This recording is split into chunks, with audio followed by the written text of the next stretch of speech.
여러분과 함께 인사하면 좋겠습니다. 하나님 의지하고 기도합시다. 날씨가 춥고 감기가 많이 걸리셨는지 오늘 적게 보시네. 그죠? 오랜만에 또 방문이 뵙서 너무 좋은 것 같습니다. 이제는 계속 자주 더 뵐 수 있을 것 같은 생각 들고 그죠? 제가 초등학교 2학년 때예요. 얼마 제가 얘기를 잘 하지 않는데 부모님의 심부름으로 목사님께 선물을 갖다 드린 적이 있었습니다. 그런데 그때의 기억이 지금도 생생합니다. 선물을 갖다 줬기 때문에 생생한 것이 아니고 다른 사건 때문에 제가 생생합니다. 왜냐하면 사모님께서 집에 돌아와서 다과를 먹으라고 하시면서 칼과 사과를 주시면서 저거 깎아 먹으라고 하셨기 때문에 그렇습니다. 근데 그때까지 제가 초등학교 2학년인데요. 그때까지 한 번도 사과를 제가 깎아서 먹어본 적이 없었습니다. 그래서 어찌할 줄을 몰라 그대로 그냥 가만히 있었습니다. 그 모습을 보신 그 사모님이 아직까지 사과도 깎아서 먹지 못하느냐고 하면서 사과를 깎아서 제게 주셨거든요. 그 말을 듣고 너무 제가 부끄러움을 느꼈던 기억이 납니다. 그래서 집에 돌아오자마자 사과를 깎는 연습을 계속했습니다. 그래서 결국 혼자서 사과를 깎아서 먹을 수 있는 수준까지 가게 된 적이 있었습니다. 그럼 그때 왜 제가 부끄러워했을까요? 아마도 사과를 스스로 깎아서 먹을 수 없는 제 모습이 아마 창피해서 부끄러웠던 것 같습니다. 근데 오늘 본문에 보시면 이와는 전혀 다른 부끄러움을 가진 사람의 이야기가 나옵니다. 바로 에스라입니다. 그래서 오늘 말씀을 통하여서 우리에게 현실적인 어려움이 닥칠 때에 거룩한 부끄러움을 가지고 살았던 이 에스라의 모습을 통하여서 현실적인 우리의 어려움이 우리에게 닥쳐왔을 때에 우리가 어떻게 해야 될지를 오늘 말씀을 통해서 크게 한 두 가지 정도로 함께 좀 생각해 보기를 원합니다. 여러분, 현실적인 문제가 닥쳤을 때 우리가 어떻게 해야 될까요? 첫째는요, 하나님의 영광을 가릴까 하는 거룩한 부끄러움을 가지고 사람이나 다른 무엇을 의지하지 않아야 합니다. 거룩한 부끄러움을 가지고 하나님의 영광을 가릴까 하는 거룩한 부끄러움을 가지고 사람이나 다른 무엇을 의지하지 않아야 한다는 것이 첫 번째입니다. 오늘 말씀을 좀 더 잘 이해하기 위해서 여러분 에스라가 등장하잖아요. 이 에스라는 에스라 17장에 보게 되면 에스라의 조상이요, 이스라엘 초대 대제사장이었던 아론이었습니다. 그런데 그 아론의 아들 가운데 엘르아살의 계보를 따라서 나온 아론의 16대 손자가 보면 나오는 에스라입니다. 그는 레위 지파 사람이었고요, 율법에 능한 제사장이었습니다. 에스라 7장 5절 보시면 잘 나와 있습니다. 근데 에스라 7장 6절에 보면 그가 단순한 제사장이 아니었다고 이야기합니다. 이 에스라가 바벨론에서 올라왔으니 그는 이스라엘 하나님 여호와께서 주신 모세의 율법에 익숙한 학자로서 그의 하나님 여호와의 도우심을 입음으로 왕에게 구하는 것은 다 받는 자라고 이렇게 에스라 7장 6절에 말씀을 하고 있습니다. 에스라는 모세의 율법에 익숙한 하나님의 말씀을 많이 연구한 학자고 동시에 제사장이었다는 것입니다. 그리고 이 에스라는 당시 세계에서 가장 큰 제국인 페르시아 아닥사스다 왕의 총애를 받던 신하였습니다. 하나님의 도우심으로 그는 왕에게 구하는 것은 무엇이든지 받을 수 있는 자로서 소위 왕의 측근에 있었던 사람이었습니다. 어떤 면에서 보면 당시 세고의 권력 주변에서 세상적인 유익과 쾌락을 누릴 수 있는 위치에 있었던 사람이 에스라입니다. 그런데 에스라는요, 세상적인 권력과 세상이 주는 만족함에, 안락함에 안주할 수가 없었습니다. 그는 이스라엘 백성들에게 하나님의 말씀을 가르치기로 결심합니다. 그래서 에스라 7장 10절 보시면 에스라가 여호와 율법을 연구하여 준행하여 하며 율례와 규례를 이스라엘에게 가르치기로 결심했다고 말씀하고 있습니다. 어떻게 생각해보면 에스라 이 결심은요, 율법학자로서 당연한 것처럼 보이지만 결코 쉬운 일은 아니었습니다. 세상적으로 볼 때에 그 위치에 있는 것만으로도 부귀와 영화를 누릴 수 있었습니다. 또 다른 삶의 선택이 필요하지 않았습니다. 근데 그가 왜 이런 꿈을, 이런 비전을 그가 가지게 되었겠습니까? 당시 이스라엘 백성들이요, 하나님 앞에 범죄해서 바벨론 포로가 되었지 않습니까? 거기서 구원받아서 바벨론 포로에서 돌아가게 하셨던 그 약속대로 주전 539년에 페르시아의 고레스에 의해서 바벨론 포로에서 고향으로 돌아갔습니다. 그때 인도자가 스룹바벨과 제사장 예수아였습니다. 그때 한 49,690명, 약 5만 명 가까이 정도가 귀환했는데요. 이때가 바벨론 포로에서 1차 귀환입니다. 이때 페르시아가 국고 지원을 부분적으로 줘서 성전을 재건할 수 있게 되었습니다. 에스라 1장부터 6장이 약 기록되어 있습니다. 우리가 지난 주간에 에스라를 묵상했기 때문에 좀 함께 나누고 있습니다. 그때 세월이 흘러서요, 약 80년이 지났습니다. 그때 에스라가 이스라엘 백성들을 인도하여서 예루살렘에 이르게 되었다고 말씀합니다. 에스라 10장 7장 9절에 말씀하는데요. 이 길이 소위 한 4개월 정도의 긴 여정의 길이었습니다. 이 에스라의 인도로 소위 1758명 정도가 나와서 여자와 아이를 포함한 10,000명 정도 사람이 옮겨왔습니다. 근데 에스라가 오기 전에요, 당시에 스룹바벨의 인도로 성전이 이미 완공되어 있었습니다.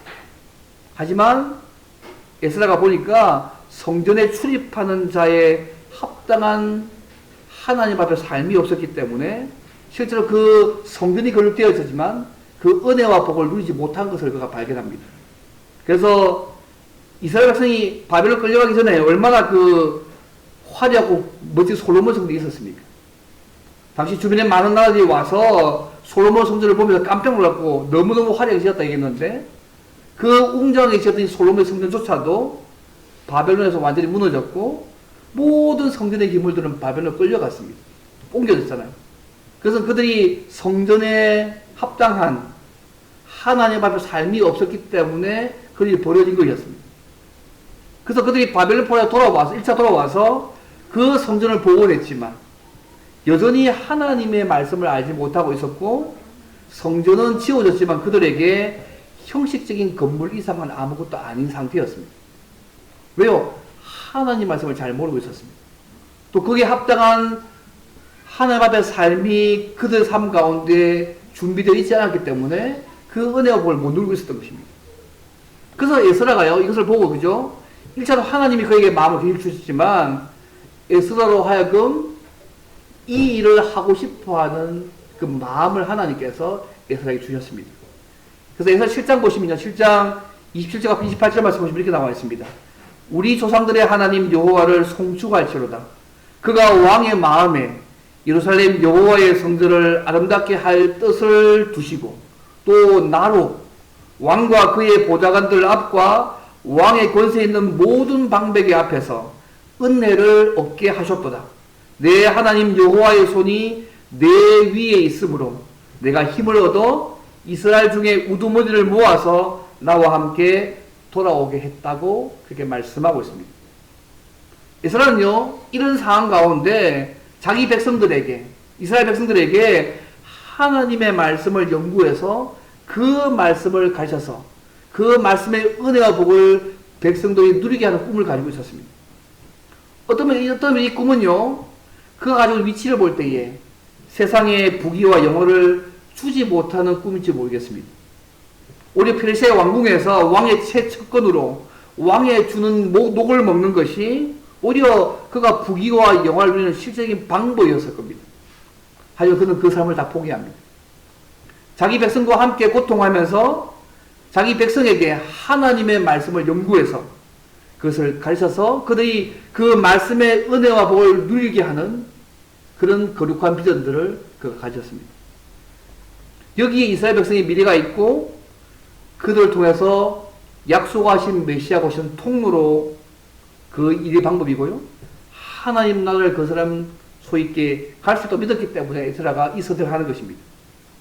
우리가 성경을 쭉 읽어보시면 알겠지만요, 이스라엘 백성들이 그렇게 착하지 않습니다. 얼마나 완악한 사람들인지 출애굽부터 알잖아요. 출애굽 시대부터 광야에서도 사사시대도 왕정 시대를 거쳐오면서 계속적으로 그들이 그 하나님의 말씀을 거부하고 지도자를 대적했던 사람들이었습니다. 그럼에도 불구하고 에스라는요, 그의 모든 세상적인 지위를 다 포기하고 자기 백성과 함께 예루살렘에 돌아가서 함께 삶을 나누면서 하나님의 말씀을 연구하고 그 백성에게 말씀을 가르쳐서 하나님의 은혜와 복을 누리게 하는 꿈들을 그가 가지고 있었습니다. 그런데 이 과정이요, 결코 평탄하게 이루어지는 일이 아니었습니다. 왜 하나님께서 이스라엘 백성들에게 바빌론 포로에서 돌아오게 하시겠다 약속하셨습니다. 그렇다고 이 일이 저절로 그들의 삶 가운데 이루어진 일이 아니었습니다. 비록 아닥사스다 왕의 칙령이 내려서 돌아가게 되었다고 할지라도 그 다음에 단계가 있었습니다. 어떻게 그러면 안전하게 돌아갈 수 있느냐 하는 문제가 현실적인 문제였습니다. 당시 에스라의 인도로 돌아간 사람들의 숫자가요, 에스라 8장 1절부터 20절에 기록되어 있거든요. 총 따져보면 여자와 아이를 포함한 적어도 8천에서 1만 명도 되는 많은 숫자였습니다. 여러분, 이들이 가야 할 거리가요 1만 5천 킬로미터입니다. 적어도 4달 이상은 걸어서 가야 될 엄청난 길입니다. 그런데 길만 있는 것이 아니고 그 길에는요 많은 위험이 도사리고 있었습니다. 또 적군에 의해서 공격을 당할 수도 있는 그런 길이었습니다. 여러분, 이런 길에 여러분 어떻게 하면 좋겠습니까? 군대 도움 받으면 얼마나 좋습니까? 그죠? 이러고 험악하고 먼 길에 군대의 도움을 받으면 얼마나 딱 금상첨화입니까? 근데 에스라가요, 오늘 말씀하면 도움받기가 부끄러워서 이 말을 참아하지 못했다고 말씀하고 있습니다. 왜 그가 구하기를 부끄러워하며 구하지 못했을까요? 그는 당시 페르시아 왕에게 구하는 것은 무엇이든지 얻을 수 있는 위치에 있었습니다. 그렇잖아요. 정말 10장 6절에 이렇게 나와 있잖아요. 왕에게 무엇이 구하든 하나님의 도우심으로 왕에게 구하는 것은 무엇이든 받을 수 있는 위치에 있었던 사람이었습니다. 하지만 그가요, 참에 왕에게 군대로 보호해달라고 구하지 못했습니다. 왜 구하지 못했을까요? 여러분 22절 보십시오. 같이 한번 읽어볼까요? 같이 시작. 이는 우리가 전에 왕에게 이르기를 우리 하나님의 손은 자기를 찾는 모든 자에게 선을 베푸시고 자기를 배반하는 모든 자에게는 권능과 진노를 내리신다 하였으므로 길에서 적군을 막고 우리를 도울 보병과 마병을 왕에게 구하기를 부끄러워했다. 무슨 말입니까? 왕에게 돌아갈 사람들, 여자와 아이들, 그들의 소유한 재산을 보호해 줄 그 상에서 군대 있으면 얼마나 좋습니까? 가장 완벽하지 않습니까? 하지만 차마 왕에게 부끄러워서 군대를 요청하지 못했습니다. 여러분, 이 말이요, 성격상 부끄러워가지고 말을 못 꺼냈다는 말이 결코 아닙니다. 여러분. 수줍어가 샤이해가 수줍어가지고 말을 못 꺼냈다는 그런 말이 결코 아닙니다.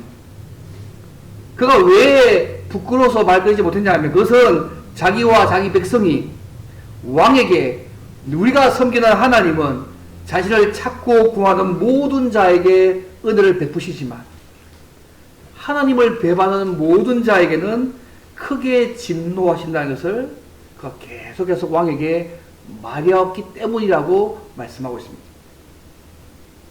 그가 한 번 말한 것이 아니고 계속해서 말해왔다는 것입니다. 왕에게 에스라와 그와 함께한 하나님의 백성들이 하나님에 대해서 소개할 때에 우리 하나님은요 자기를 찾는 모든 자에게 선을 베푸시는 분이세요. 그렇지만 자기를 배반하는 모든 자들에게는 크게 진노하시는 분이라고 계속해서 왕에게 말해왔다는 것입니다.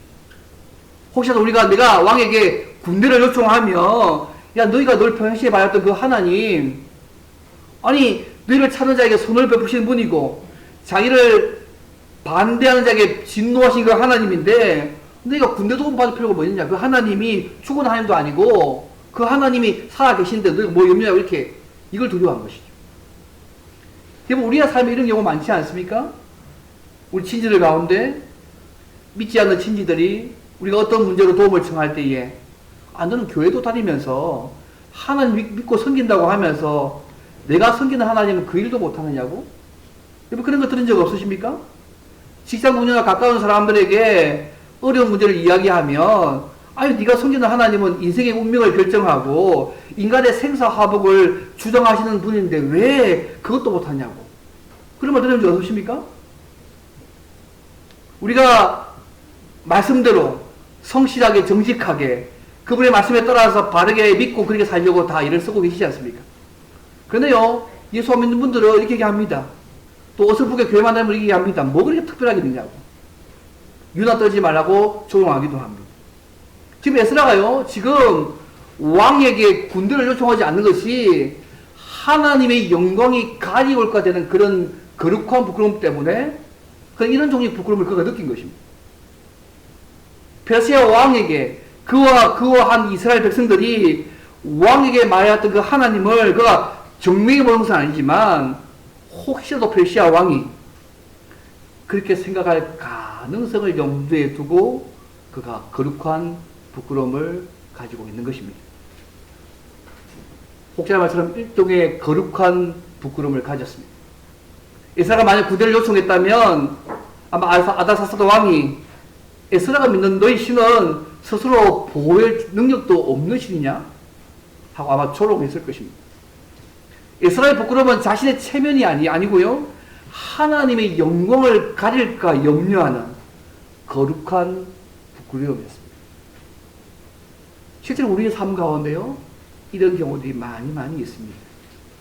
사랑하는 성도 여러분, 우리는 자주 하나님을 의지한다고 하면서 결정적인 순간에 인간적인 방법을 찾고 그것을 먼저 의지하는 경향들이 우리에게 많이 있습니다. 근데 오늘 에스라는요, 하나님의 도우심을 대처할 만한 인간적인 방법들을 모두 제거하고 하나님만을 의지하고 있습니다. 오늘 우리의 삶에서 예상치 못하는 어려움이나 위협에 직면했을 때에 우리는 가장 먼저 인간적인 안전장치를 찾는 본능 유혹에 빠질 때가 많습니다. 때로는 돈을, 때로는 우리 인맥들을, 때로는 사람을, 때로는 다른 권력들을 하는 유혹에 빠집니다. 근데 오늘 보니 에스라의 이 말씀은요, 우리에게 가장 안전한 길은 하나님의 손에 붙들린 삶이고 주님을 왕으로 모시는 백성으로서 마땅히 거룩한 부끄러움을 느끼면서 하나님 외에 다른 어떤 사람이나 다른 무엇에 의지하지 않아야 되는 것을 우리에게 말씀해 주시고 있습니다. 우리가 어떤 상황 속에 있다 할지라도 우리 주님께만 피하는 믿음의 삶들을 살아가는 저 여러분 되면 좋겠습니다. 사람도 돈도 권력도 그것이 할 수 있는 그 범위의 한계는 도와주지 못하지 않습니까? 그러나 하나님을 의지하면 하나님 필요하면 사람도 붙여주시고요. 돈도 붙여주시고 딴 것도 붙이셔서 우리가 하여금 그분의 도우심을 누리게 하는 모든 걸 사용할 수 있는 분이 우리 하나님이십니다. 그래서 우리가 어떤 어려운 상황에 처한다 할지라도 오직 하나님께만 의지하고 피하는 믿음의 삶을 살아가는 저와 여러분이 되시기를 주님을 바랍니다. 이 첫 번째입니다. 마지막 두 번째로, 그렇다면 우리가 어려움과 위험에 처했을 때에 거룩한 부끄러움을 가지고 우리는 어떻게 해야 될까? 오늘 말씀은 두 번째 얘기합니다. 전능하신 하나님을 믿고 의지하고 금식하며 기도해야 합니다. 전능하신 하나님의 능력을 믿고 의지하며 금식하며 기도해야 된다고 말씀하고 있습니다. 에스라처럼 이러한 거룩한 부끄러움을 경험할 때 우리가 할 수 있는 일이 무엇일까요? 그래서 이러한 거룩한 부끄러움을 느끼고 어떻게 해드리를 보십시오.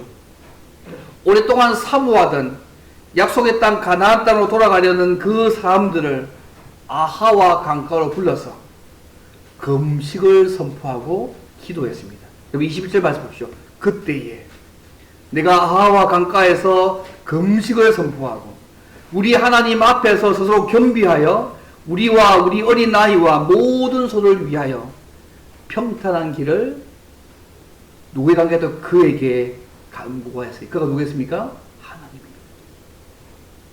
에스라의 인도로 이들은요, 하나님의 능력을 믿고 전능하신 하나님을 믿고 의지하고 금식하며 기도했습니다. 하나님이 그들을 지켜주시고 백성들이 스스로 겸비하도록 금식을 선포하고 기도했습니다. 그럼 뭐라고 기도했을 것 같습니까, 여러분? 계속 진도되지 않습니까? 에스라가 계속해서 아닥사스 왕에게 얘기했던 얘기이지 않습니까? 우리 하나님의 손은 자기를 찾는 모든 자에게 선을 베푸시고 자기를 배반하는 모든 자에게는 권능과 진노를 내리시는 분. 그 말씀 기억하며 기도했지 않겠습니까? 전능하신 하나님, 우리가 돌아가는데 10,000명 되는 사람들이 걸어서 갑니다. 저도 넉다리선 걸어가야 되고 주변에 많은 적들이 매복되어 있고 위험 조선이 많습니다. 전능하신 하나님께서 말씀하신 대로 하나님을 찾는 자를 주신 은혜를 베풀어 달라고 그렇게 기도하지 않았을까요? 여러분, 하나님이 이 기도를 들으시고 어떻게 그들을 인도해 주셨을까요? 여기 23절 보시면 이렇게 나와 있습니다. 그러므로 우리가 이를 위하여 금식하며 우리 하나님께 간구하였더니 그의 응답하심을 입었다고 말씀합니다. 31절 말씀 보시면 첫째 달 12일에 우리가 아하와 강을 떠나 예루살렘으로 갈새 우리 하나님의 손이 우리를 도우사 대적과 길에 매복한 자의 손에서 건지셨다고 말씀하고 있습니다. 군대에 의존하지 않았는데 전투로 하나님께 의지하고 믿고 기도했을 때, 금식 기도했을 때 하나님께서 이렇게 그들의 삶 가운데 역사하셨습니다. 이 기도의 결과로 10,000명 이상이 되는 사람들이 안전하게 약속의 땅으로 들어갈 수 있었습니다. 주변에 많은 적들과 위험이 도사리고 있었습니다. 하지만 하나님께서 금식하며 기도하는 그들의 생명도 지켜주셨고 모든 소유까지도 안전하게 지켜주셨습니다. 더 나아가서 강 서편의 총독들이 백성들과 하나님의 전을 도왔다고 8장 30절 보십시오.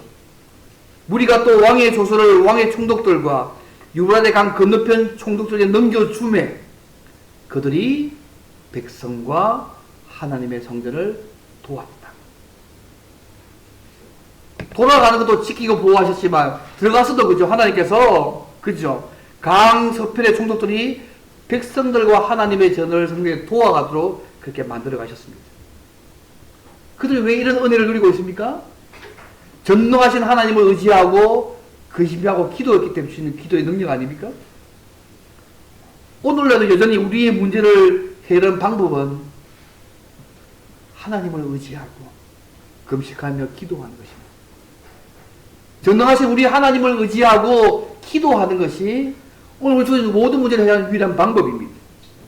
사랑하는 성도 여러분, 금식이 어떤 면에서 내 뜻을 포기하고 전적으로 하나님께 맡기는 표시가 금식 아닙니까? 금식과 기도가 하나님의 전능하심을 경험하는 가장 중요한 은혜의 방편임을 믿으십니까? 하나님을 여러분의 삶 가운데 누리기 원하십니까? 금식하며 기도해 보십시오. 그 하나님의 전능하심을 우리의 삶 가운데 누리게 하실 것입니다.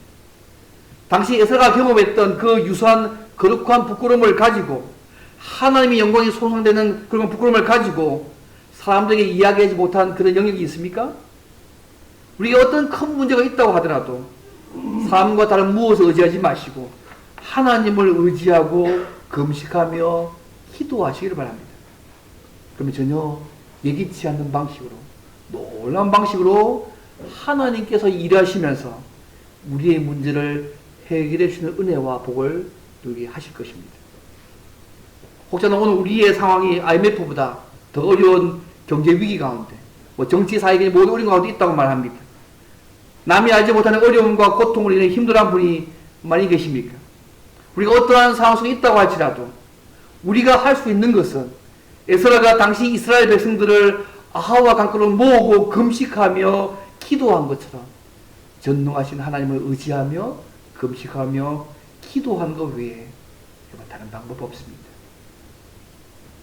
하나님께서는 그의 백성들을 찾으시고 그들을 통해 주의 전을 아름답게 장식할 뜻을 주시고 왕의 마음을 감동시키시고 당시 왕궁의 사람들에게 인정을 받을 수 있게 예수님이 그렇게 하셨습니다. 여러분, 하나님의 계획 속에 있는 일이라 할지라도요, 기도할 필요가 없다고 생각하지 마시면 좋겠습니다. 하나님의 계획 속에 있는 일이라도 우리가 기도해야 합니다. 예수는 이 일을 위해서 금식하며 간구했습니다. 왜요? 하나님께서 기도를 통해서 당신의 뜻들을 이루어 가시기 때문에 그렇습니다. 전도도 마찬가지지 않습니까? 하나님 택하신 영혼 그냥 놔두면 지가 가서 믿을 건데 뭘 그렇습니까? 전도의 믿는 방식을 통해서 하나님 택하신 자를 구원하시지 않습니까?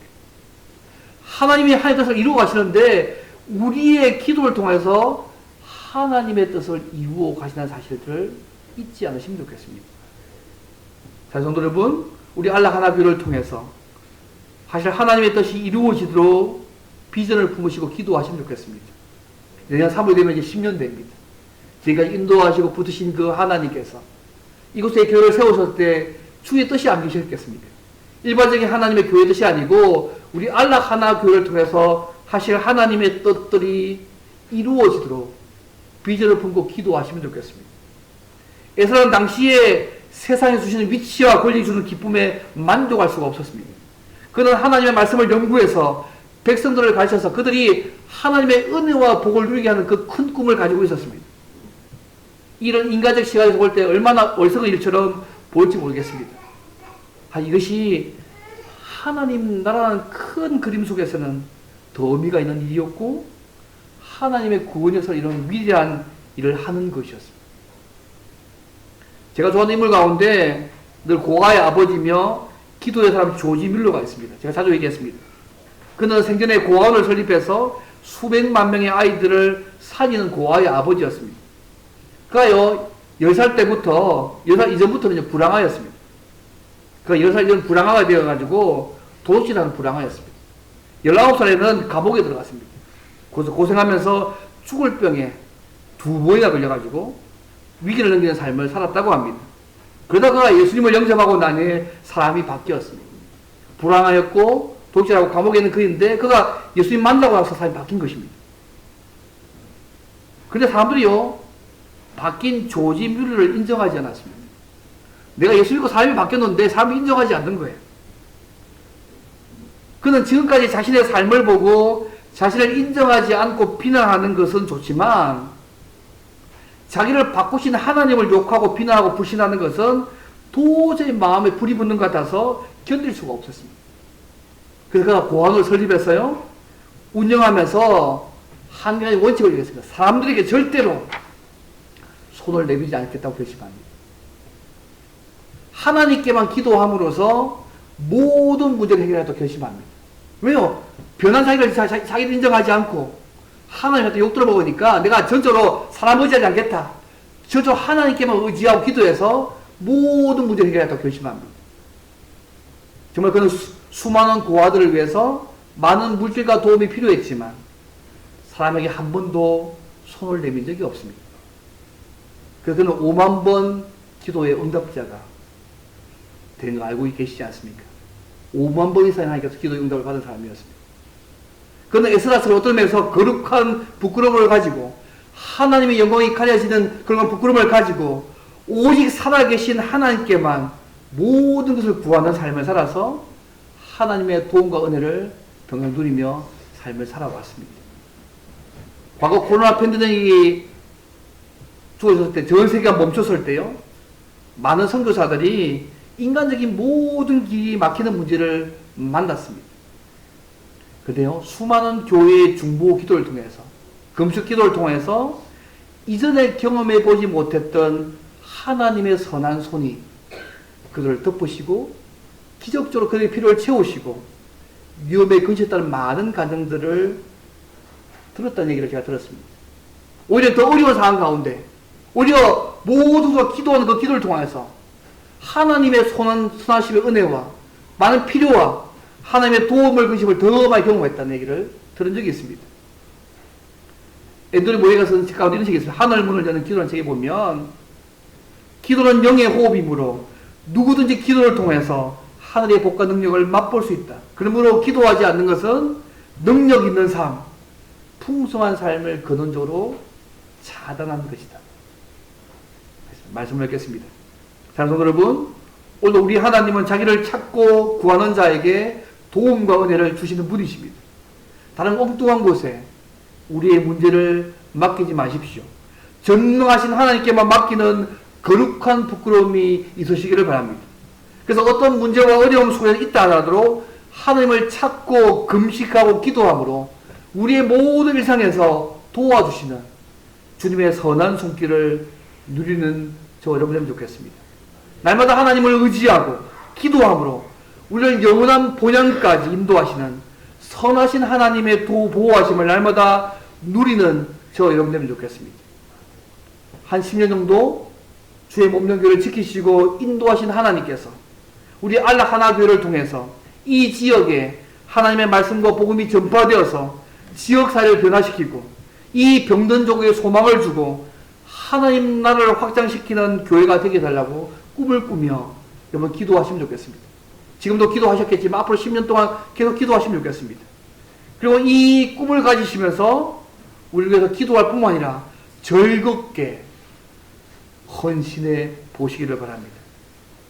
우리 모두 다 거룩한 부끄러움을 느끼시고 가지시고 우리 교회에 하나님의 능력을 보이시도록 기도하셔서 주님의 선한 도우심을 누리고 주의 뜻을 이루어가는 하나님의 은혜의 통로로 귀히 사용되는 저와 우리 모두가 우리 교회가 되기를 주 이름으로 바랍니다. 오늘 마지막에 기도합니다. 하나님 감사합니다. 하나님 우리의 아버지 되시면 너무 감사합니다.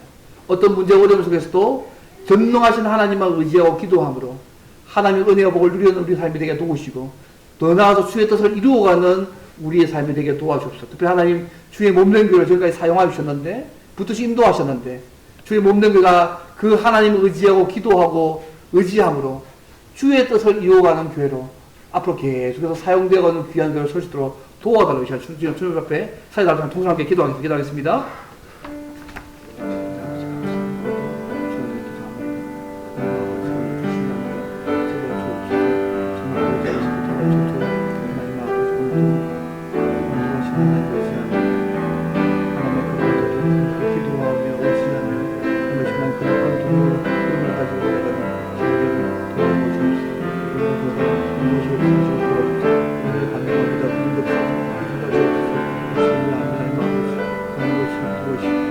도와주옵소서.